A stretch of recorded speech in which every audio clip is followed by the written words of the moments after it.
这桩这个高雄实现大楼的这场大火呢，就互真侪人想起4年前，同款是发生伫咧高雄的城中城大火，迄阵是造成46个人死亡的悲剧。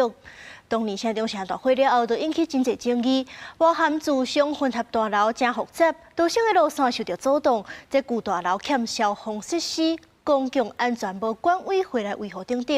所以讲这代志发生了后，高雄市政府过当年就修正自治条例，这内容就包含6层楼管以上的公寓大楼，就要强制成立管委会，由这个单位来确保道省的路线是顺时的，无去互物件挡条咧。也若是这6层楼以上无到8层楼的建筑物，是4年就要公安申报一届。也若是亲像这自商混合大楼，店家已经停业的，公安的申报甲消防设施的维护，都要由管理权人，也就是管委会来负责。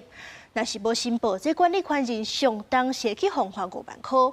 另外，伫咧市府这边，因有编经费补助这寡弱势大楼住户，互因是会当去采道省的标示，甲买灭火器具等等。因为这城中城编剧推动改革，加上市府是有发补助服务申报的大楼，这过当年高雄大楼的公安申报的比率都达到8成，是迄当阵6都当中上界悬的。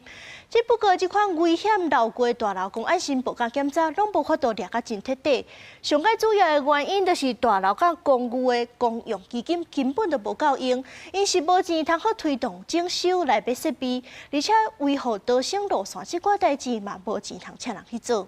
这都造成大楼公寓不是去互消防单位掠违规，不过煞嘛是无钱通好去改善。亲像这桩大火出现大楼，这4年来就去互掠36届违规去互处罚。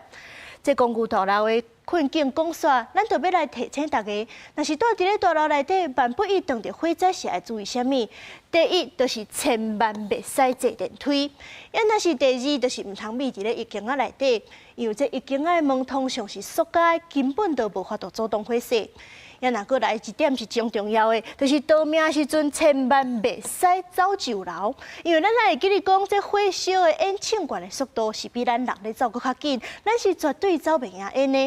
也若是上尾一点，就是爱顺手关门，阻挡烟引过来速度。万不一这火势若是已经烧到门口口，无法度走出去，就要甲门关好吧，赶紧用巾仔探门芳。因为这火灾当中去互烟砸死的，是比互火烧死搁较济。所以讲，大家就千万唔通袂记哩火烟的威胁，才会当救家己一命。以上就是今日的解剖新闻，咱甲镜头交转来互主播。